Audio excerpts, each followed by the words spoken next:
मित्रांनो, मी दीपक काळजे, तुमचं सर्वांचं स्वागत आहे आपल्या चॅनलवर. चला मग आता आपण MPSC कंबाईंड 2019ची प्रश्नपत्रिका आहे. हिच्यात आपण मॅथ आणि रिझनिंग जे तुम्हाला कोणत्या टॉपिकमधून कोणते प्रश्न आले होते आणि ते कसे सोडवायला पाहिजे होते आपण ते मी तुम्हाला सांगणार आहोत. चला मग आपण 86 नंबरचा प्रश्न बघू. हिच्यात आपल्याला 2 व्यक्ती दिले आणि जो 86 नंबरचा प्रश्न आहे या दिशाज्ञानावर आहे. म्हणजे कोण पूर्वेला आहे, कोण डावीला आहे, कोण म्हणजे उजवीला आहे, कोण उत्तरेला जातोय हे बघायचं आहे आपल्याला. दिशाज्ञानावर आहे उत्तर पूर्व, दक्षिण पूर्व. राम आणि श्याम हे दोघे ए बिंदूपासून एकमेकांच्या विरुद्ध दिशेने गेले. आता राम आणि श्याम इथं ए बिंदू ठेवूया. राम आणि श्याम हे एकमेकांच्या विरुद्ध दिशेने, म्हणजे जर राम इकडे गेला तर श्याम इकडे जाणार आहे. ए बिंदूपासून राम 3 किमी व श्याम 4 किमी चालले. म्हणजे जर इकडे राम 3 किमी गेला, या झाला राम, व 4 किमी श्याम, म्हणजे एकमेकाच्या विरुद्ध दिशेला गेले. या 3 किमी आला इथून ए पासून आणि या श्याम 4 किमी आला ए पासून. त्यानंतर राम डावीकडे वळला. आता जर राम आहे डावीकडे वळला, याची डावी बाजू कोणची आहे? आता हे पूर्व आहे, हे पश्चिम आहे. याची डावी बाजू, याचं तोंड पूर्वेकडे, याची डावी बाजू इकडे असेल, म्हणजे डावी साईड असेल त्याची. तो किती गेला? 4 किमी. तर राम डावीकडे वळून 4 किमी चालला. आता हे 4 किमी गेला तो. आणि श्याम सुद्धा डावीकडे, आता या पश्चिमेकडे बघतोय, याची डावी बाजू इकडे असेल, 5 किमी वळला, इथपर्यंत आला श्याम इथून पासून. आता त्यांच्यामधील अंतर किती? म्हणजे आपल्याला हे अंतर काढायचं आहे.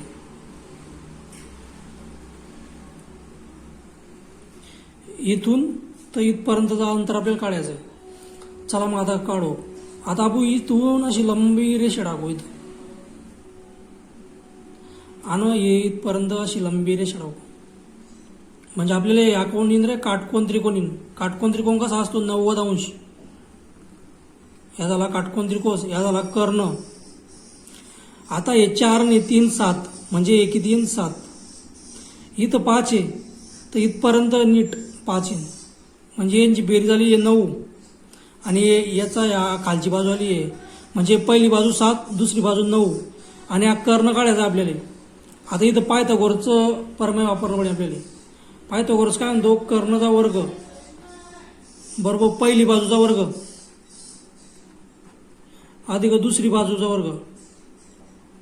दुसरी बाजू, पहिली बाजूचा वर्ग काय सांगेल? 9चा वर्ग सांगेल आपल्याला, प्लस 7चा वर्ग बरोबर कर्ण. कर्ण म्हणजे ही बाजू काढली पडेल आपल्याला. 9चा वर्ग काय आहे? 81. 7चा वर्ग काय आहे? 49. यांची बेरीज जर केली आपण 10, आजच्याला 1, 12, 13, 130 येते. आता 130 कोणाचा वर्ग आहे रे? कोणाचाच वर्ग नाही हा. मग आपल्याला ऑप्शनमध्ये काय दिले? 10. या 10 100 आहे. 10चा वर्ग काय? 100 आहे. 16चा वर्ग बी 15चा आहे 256. 16चा वाटतं 256. आता 11चा 121 आहे. या 19चा तर येणारच नाही. 10चा पण येणार नाही. या 256 बी येणार नाही. आता 130 कोणाची येतील रे? आपल्याला पर्यायामध्ये 10.40 दिले, 11.40 मीटर, म्हणजे याचाच वर्ग असू शकतो या 140. म्हणजे आपल्याला ऑप्शनमध्ये डायरेक्ट परफेक्टली वर्ग दिलेला नाही आहे. आपल्याला या संख्येचा वर्ग येतो 130, जे उत्तर आलं आहे आपलं, म्हणजे ऑप्शन नंबर 4 बरोबर आहे. चला पुढचा प्रश्न बघू आपण. आपल्याला या 87 नंबरचा प्रश्न दिले. या आकृती दिले. वरील आकृती कोपऱ्यातील आयताचे माप 4/8 सेमी आहे. म्हणजे त्याचं म्हणणं काय? इकडे 4 सेमी आहे, इकडे 8 सेमी आहे. हे आहेत. तर वर्तुळाची सेमी मध्ये त्रिज्या दर्शवणारा पर्याय काढा. म्हणजे आपल्याला त्रिज्या काढायची इथपर्यंत. जर आपण असे या आयताचे 4 भाग केले, याच्यात काय झालं? या एवढाच आयत बसतो आणखीन एक, आणि नंतर अर्धा आयत बसतोय.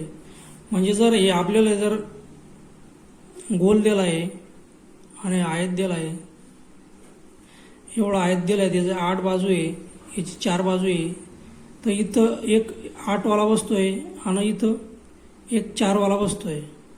4 म्हणजे 8 आणि 4, 8 8 16 आणि 4 20, म्हणजे जे त्रिज्या येईल ते 20 सेंटीमीटर येईल. पर्याय क्रमांक 1. हे असं म्हणजे शॉर्टकट आहे, एकदम शॉर्टकट ट्रिक आहे याची सोडवायची. आणि दुसऱ्या पद्धतीने बी सोडवता येतं, पण ही पद्धत एकदम सोपी आहे, कारण की एवढा टाईम नाही असं त्या 1 घंट्यामध्ये प्रश्न सोडवायला. आपल्याला काही ना काही शॉर्टकट ट्रिक वापराव्या लागतात. चला आपण आता पुढचं नेक्स्ट उदाहरण बघू. हे जे काही उदाहरणं आहे जे आपले एकदम लेंदी आहे ते नंतर बघू आपण, म्हणजे नंतर शेवटून घेऊ. पहिले जे कमी लेंद आहेत लेंदीवाले पहिले घ्यायचे आपण. आता 91 प्रश्न दिले आपल्याला. एका तळ्यात एक स्तंभ आहे, म्हणे एक तळ आहे, त्या स्तंभ आहे, निंब स्तंभ तळ्यातील चिखलात उरलेला आहे. आता हे जे तळ आहे आबू, हे तळ मानू. निम्मा म्हणजे निम्मा जो इतका आहे, इतका म्हणजे 1/2 यात चिखलात रुतलेला आहे व त्याच्यावरचा 1/3 म्हणजे प्लस 1/3 भाग या पाण्यात बुडालेला आहे आणि 7 एकक लांबी असलेला भाग पाण्याबाहेर आहे. तर स्तंभाची एकूण उंची दर्शवणारा पर्याय आहे. म्हणजे आपल्याला तो स्तंभाची उंची किती व्हा ते बघायची. चला मग आपण आता सोडवू. आपल्याला काय दिले, एक हे दिले का 10 तळ दिले, तळ आहे, त्या तळ्यात तो म्हणतोय चिखलामध्ये 1/2 भाग चिखलामध्ये रुतलेला आहे आणि त्याच्यावर 1/3 म्हणजे प्लस 1/3 भाग पाण्यात बुडालेला आहे आणि 7 एकक लांबी शिल्लक आहे, म्हणजे 7 शिल्लक आहे. यांची आपण बेरीज करून घेऊ. यांचं आता छेद समान करून घेऊ. यांचा छेद जर समान केला आपण, इथं 3 गुणावं लागेल, इथं 2 गुणावं लागेल, वरती पण 3 वरती पण 2. म्हणजे जेव्हा छेदाले समान करतो आपण, खाली पण गुणावं लागतं, वर पण गुणावं लागतं. तर इथं आपल्याला आले 6, इथं पण 6 येतील, म्हणजे 1 धरला, वरती 3 प्लस वरती 2 म्हणजे 5/6. आपल्याला 5/6 किंमत आली. म्हणजे या 6 भागातून 5 भाग आपल्याला माहिती आहे आणि एका भागाची किंमत आहे 7. समजतंय मी काय म्हणतोय? हे 6 भागामधून 5 भाग आपल्याला चिखलात रुतलेला 1/2 भाग आणि 1/3 भाग यांची जर बेरीज केली तर हे उत्तर येतं आपलं 5/6. आणि त्या 5/6 मध्ये आपल्याला 6 भाग, एकूण 6 भाग आहे आपल्याकडे आणि त्यातले 5 भाग आपले चिखलामध्ये पाण्यामध्ये आहे आणि 7 एकक येतो वरती. म्हणजे या 6 मधून 5 भाग आपल्याला माहिती आहे, 1 भाग बाकी आहे. म्हणजे 1 भाग जर आपले 7 आहे तर 6 भाग किती बरोबर, म्हणजे 6 गुणिले 7 करणे पडते आपल्याला. 6 7 42 म्हणजे आपलं उत्तर काय येईल 42. म्हणजे जे एकूण दर्शवणारा पर्याय आहे आपला, स्तंभाची एकूण उंची 42 येईल. आता हे 42 आपलं उत्तर बरोबर आहे का ते आपण बघू. तो म्हणतो निम्मे म्हणजे 21 सेंटीमीटर हा पाण्यामध्ये, याचा 1/3 3 1 3 3 चौक 12 म्हणजे 14 या चिखलात राहील आणि 7 शिल्लक राहील. म्हणजे 21 हा निम्मे भाग या 21 चिखलात आहे, 14 या पाण्यामध्ये आहे आणि 7 या एकक शिल्लक आहे. म्हणजे आपलं 42 उत्तर बरोबर आहे. चला आपण नेक्स्ट उदाहरण बघू. आता या 92 नंबरचा प्रश्न आपल्याला दुहेरी मध्यस्थांचा संशय असलेली 3 एअर आहे. याच्यात आता 3 एअर आहे, त्यापैकी फितूर व्यक्ती खोटे बोलतात. म्हणजे जो व्यक्ती फितूर आहे तो खोटे बोलतो आणि इतर मध्यस्थ खरे बोलतात. म्हणजे 3 व्यक्ती म्हणले जो फितूर आहे आपल्याला तो खोटे बोलतो. या तिघात फक्त एकच फितूर आहे. म्हणजे या तिघामध्ये आपल्याला एकच फितूर दिले. जर चौकशीला त्यांनी पुढील प्रतिसाद दिले असतील तर फितूर निर्देशित करणारा पर्याय निवडा. म्हणजे आपल्याला या उदाहरणामध्ये आपल्याला फितूर काढायचा आहे. फितूर व्यक्ती हा खोटे बोलतो हे माहिती पाहिजे आपल्याला. म्हणजे फितूर काढायचा आहे आणि तो खोटे बोलतो हे माहिती आहे आणि बाकी इतर हे खरे बोलत आहे. कारण की आता 3 व्यक्ती म्हणलं, एक व्यक्ती आहे या फितूर आहे म्हणजे तो ऑब्व्हियसली खोटं बोलणार आहे आणि 2 व्यक्ती जर खरे बोलणारे असतील म्हणजे आपल्याला या तिघी हे तीन आपल्याला 3 जण दिले. या 3 व्यक्तीमध्ये आपल्याला आता कोण फितूर आहे ते बघायचं आहे. आता आपण एक एक ऑप्शन होऊन जाऊ.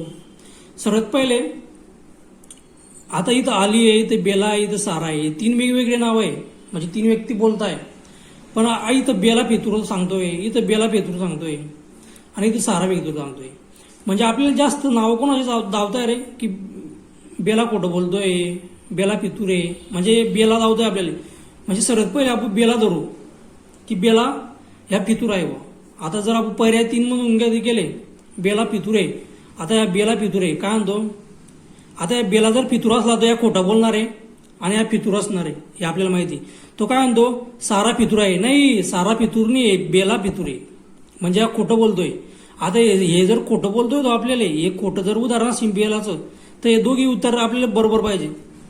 चला मग आता बघू काय म्हणतो. बेला काय म्हणतो, सारा फितूर आहे. नाही, सारा फितूर नाही, बेला फितूर आहे, म्हणजे हा खोटं बोलतोय. आता चला साराकडे. सारा काय म्हणतो, बेला खोटे बोलतोय. बरोबर, बेला खोटेच बोलतोय, हे बरोबर आहे.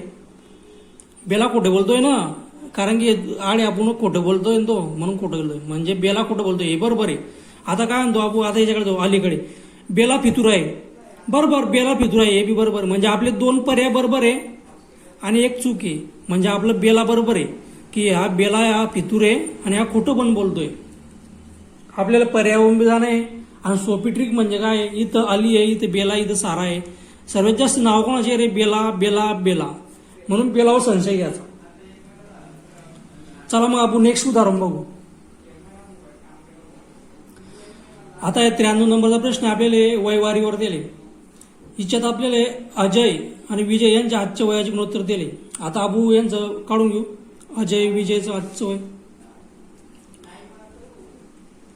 अजय विजय आपल्याला वयवारीमध्ये केव्हा बी काय दिलं तर आजचे वय, पूर्वीचे वय व नंतरचे वय. हे आजचे वय धरून घ्या. उद्याचे 3-11. विकास हा मीनाच्या वयापेक्षा 12 वर्षांनी लहान आहे. आता इथं अजय विकास आहे आणि विकास मीना आहे, तिसरी व्यक्ती आली नवीन, 12 वर्ष लहान आहे. मीनाचे वय 7 वर्षांनी 85 असेल. आता मीनाचं वय काय दिलं आपल्याला, 7 वर्षांनी, म्हणजे आजचं वय काय असणार ती जरा 85 वजा 7,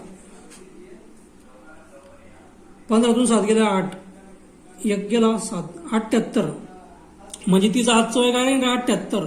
मग ते काय म्हणतंय, विकास हा मीनाच्या वयापेक्षा 12 वर्षांनी आहे. आता मीनाचं वय आजचं 88 आहे, तर विकासचं 12 वर्षांनी लहान आहे. म्हणजे याच्यातून 12 वजा करायचे आपल्याला, विकासचं वय मग आपल्याला याच्यातून 12 गेले 6. विकास हा मीनापेक्षा वयापेक्षा 12 वर्षांनी आहे, म्हणजे विकासचं वय येईन, हे आजचं वय विकासचं येईल. हे 66 वय विकासचं आजचं आहे. आपल्याला काय सांगितलं रे, अजय आणि विकास ह्या विकास आहे. विकासचं काय सरासरी दिलं आपल्याला त्यांना 3-11, म्हणजे आज 66 वय त्याचं आजचं भागेला 11 करणं पडेल आपल्याला त्याची ह्या गुणोत्तरानं. 11-11-11-66, म्हणजे एकाचा रेशो आला 6, याला 6 न गुणलं आणि याला 6 न गुणलं तर त्यांचे आपल्याला वय येतील, म्हणजे 6-3-18. म्हणजे अजयच्या आजचं वय किती तर 18. आता आपल्याला काय सांगितलं, जर अजयच्या वडिलाचे वय 25 वर्ष आहे, जर अजयच्या वडिलाचे वय 25 वर्ष अजयपेक्षा जास्त आहे, म्हणजे अजयचं आजचं वय हे 18 आहे, त्याच्या वडिलाचं वय 25 वर्ष जास्त आहे, तर अजयच्या वडिलाचे वय काढा. म्हणजे आपल्याला अजयच्या वडिलाचे वय काढायचं आहे. म्हणजे अजयचे वय 18 आहे, त्यात प्लस 25 वर्ष अजयचे वडील, 25 वर्षानं मोठा आहे ना त्याचे वडील, 25 वर्ष अजयपेक्षा जास्त आहे अजयच्या वडिला, म्हणजे याच्यात प्लस करण्यावर देईन. 8-5-13, आजच्याला 1, 1-1-4, 43. म्हणजे अजयच्या वडिलाचं वय काय येईल 43 वर्ष.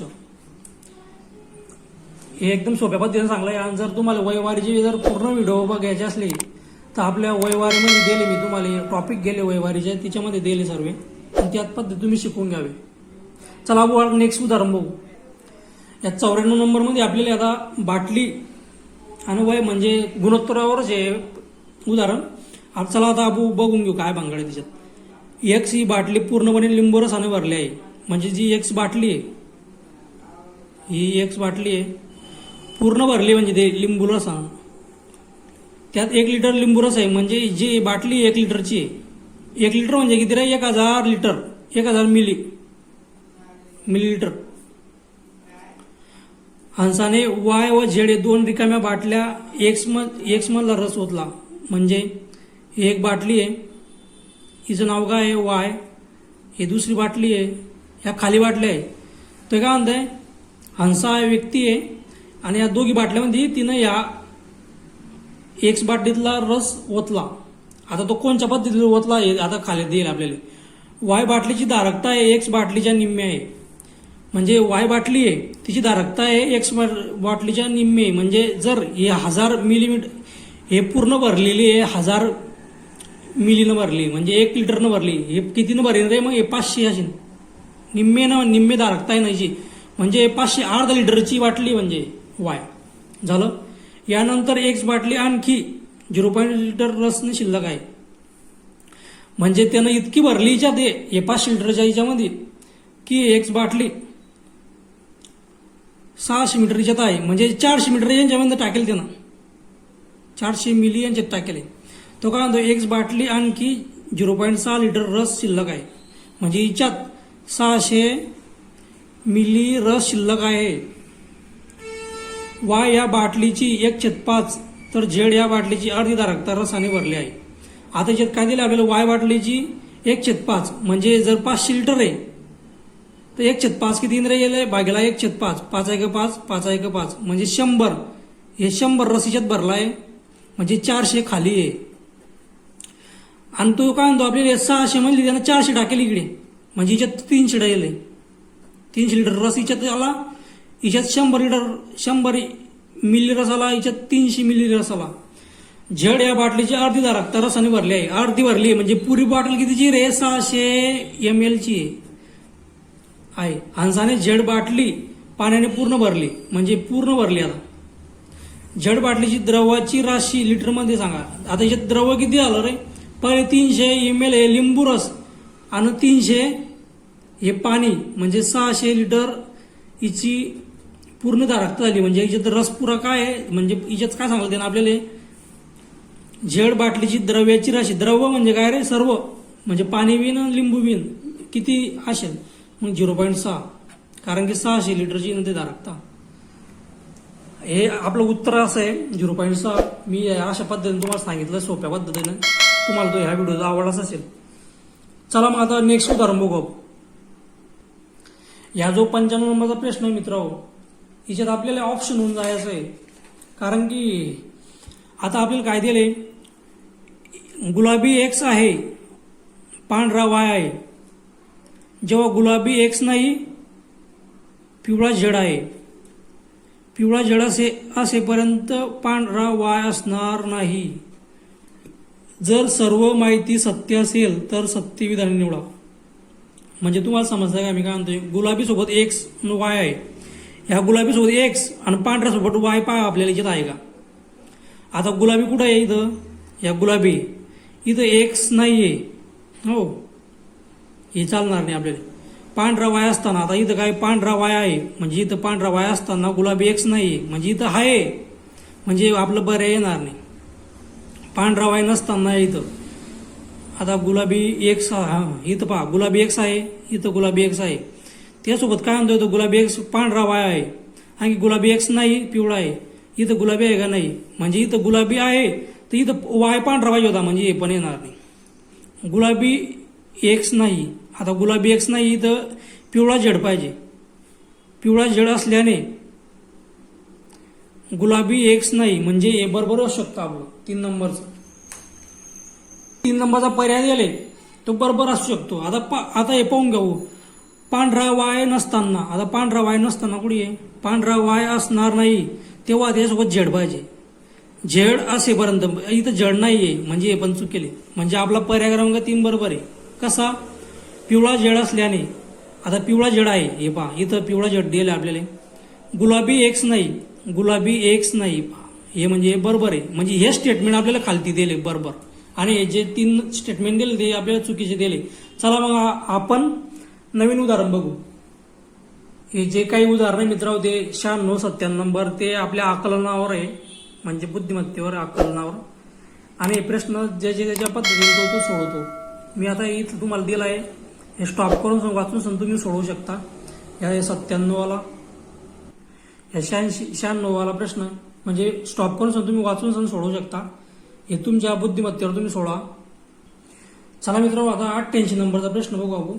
याला मी स्किप करल तर पहिले, आता आपण शेवटून घेतोय, कारण की यांचे स्पष्टीकरण हे बुद्धिमत्तेवर आहे, यांचे स्पष्टीकरण द्यायला टाइम लागतो. चला मग आता आपण बघू. इथं आपल्याला 7 प्राध्यापक दिले, 7.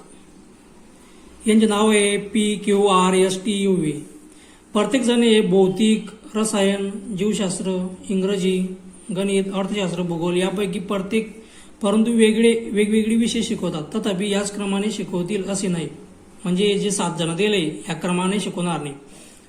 आता आपल्याला प्रत्येक जण सोमवार ते रविवारपर्यंत एका दिवशी शिकवतात, परंतु याच क्रमाने शिकवतात असे नाही. म्हणजे रविवारपासून सोमवारपासून तर रविवारपर्यंत शिकवतात. आर हा शुक्रवारी जीवशास्त्र शिकवतो. आता इथं आपण आर लिहू आणि इथं शुक्रवार लिहू. शुक्रवार आणि जीवशास्त्र शिकवतो. आता इथून जीवशास्त्र आपण कुठून घेऊ, म्हणजे जीवशास्त्र आला आणि आर आला, एकाचं काम जर संपलं. आता शुक्रवारी जीवशास्त्र शिकवतो, हे आपण स्टेटमेंट डायरेक्ट बात करून घेऊ. जो प्राध्यापक भौतिकशास्त्र हा विषय शिकवतो त्याच्या आदल्या दिवशी क्यू हा गणित शिकवतो. आता यानंतर बघू. व्ही हा रविवारी शिकवतो, परंतु रसायनशास्त्र किंवा इंग्रजी शिकवत नाही. आता व्ही लिहून घेऊ. आता शुक्रवार आणि शनिवार लिहून घेऊ आणि इथं रविवार लिहून घेऊ.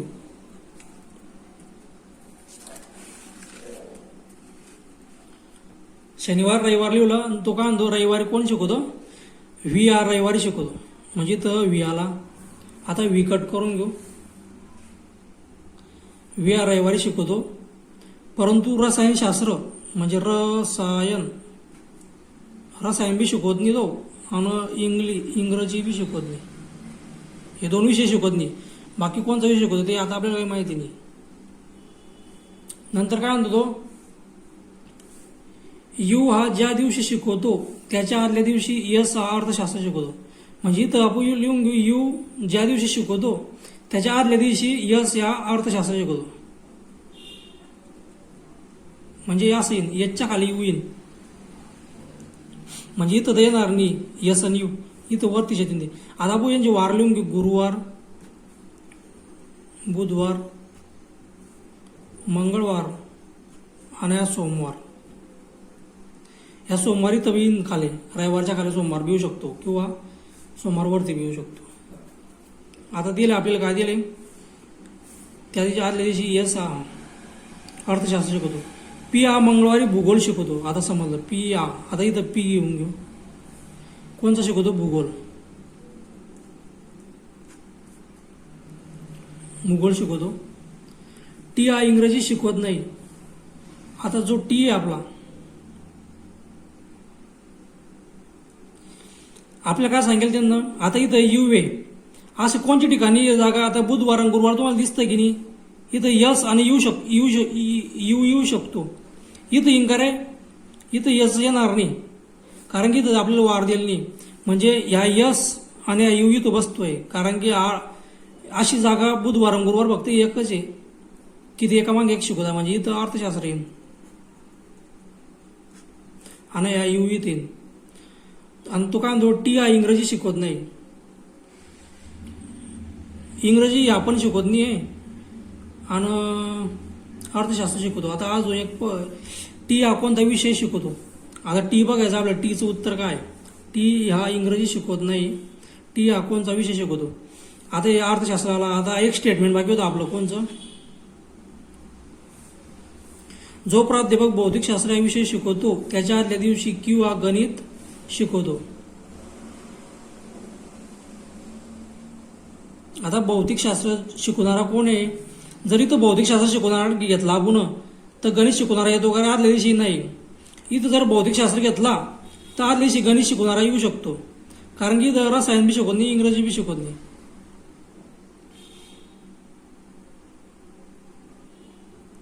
समजतं का मी काय म्हणतो तुम्हाला. इथं आपल्याला काय दिले, हे स्टेटमेंट होतं, जो प्राध्यापक भौतिक हा विषय शिकवतो त्याच्या आदल्या दिवशी भौतिकशास्त्र कुठे शिकवेन रे? इथं शिकवायला भौतिकशास्त्र. त्याच्या आदल्या दिवशी गणित इथं येऊ शकतो, किंवा इथं भौतिकशास्त्र शिकवलं तर इथं गणित येऊ शकतो. झालं. नंतर काय म्हणतो तो गणितवाला कुठे? क्यू हा गणित शिकवतो. क्यू कुठे गेला आता? इथं. त्याच्या आदल्या दिवशी क्यू हा गणित शिकवतो.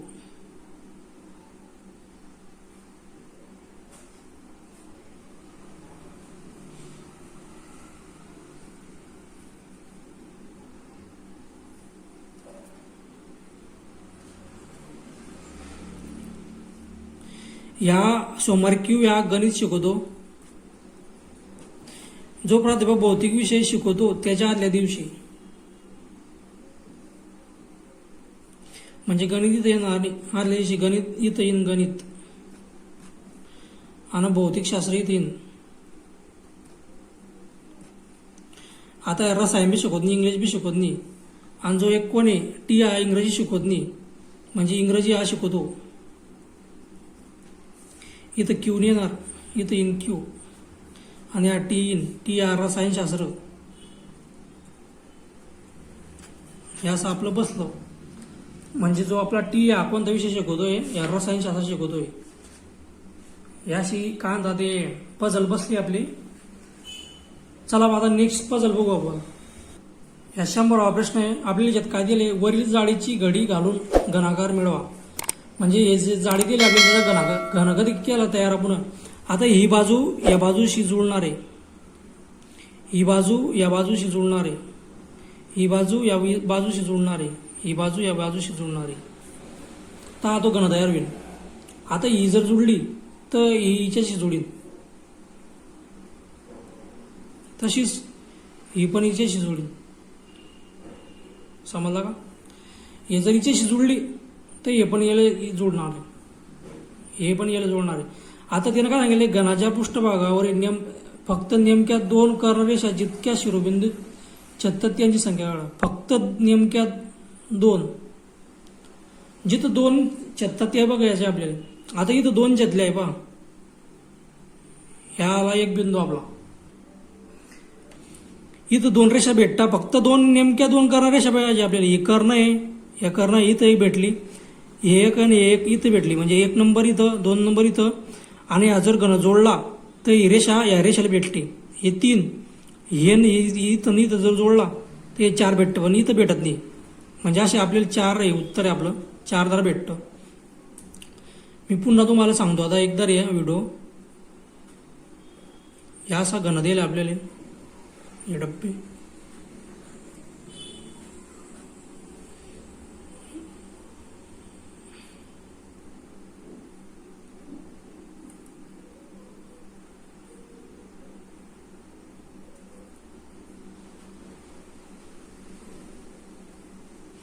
आपल्याला काय म्हणतो, फक्त 2 छेदणार आहे. आता हे 1 आहे आणि 1 आहे, 2चं उत्तर भेटलं आपल्याला. आता या जर जोडला, हे जोडल्या जाईल, म्हणजे ही रेषा आणि ही रेषा भेटेन आपल्याला, म्हणजे 3. तसंच हे जर जोडलं तर आपल्याला रेषा भेटते का रे? नाही. पण हे जर जोडलं तर भेटते का रेषा? एकच रेषा भेटते आणि म्हणजे हे पण भेटणार नाही. हे नाही जोडला तर इथं भेटते का? नाही. आता अजून हे आपल्याला इथं जोडावं लागेल, तर तो घन तयार होईल. म्हणजे ही रेषा आणि ही रेषा इथं आपल्याला भेटतोय, ही नाही, म्हणजे झाले आपले 4. तसंच हे इथं जोडलं तर इथं रेषा आहे का रे? नाही. इथं बी नाही कर्ण, इथं पण कर्ण नाही, म्हणजे आपले 1 2 3 4 उत्तर बरोबर आहे. चला नेक्स्ट उदाहरण बघू आपण आणखी. ह्या जो 90वा प्रश्न आहे आपल्याला, हिच्यात 5 पार्ट आणि तिच्यामध्ये समजेल. आपले 2 प्रश्न बाकी आहे. चला मग मित्रा, पुढच्या उदाहरणामध्ये भेटू आपण. जर तुम्हाला व्हिडिओ आवडला असेल तर तुमच्या मित्रापर्यंत पोहोचा आणि चॅनलला सबस्क्राईब करून घ्या, कारण की येणारा व्हिडिओ तुमच्यापर्यंत लवकरात लवकर पोहोचेल. चला मग भेटू पुढच्या व्हिडिओमध्ये.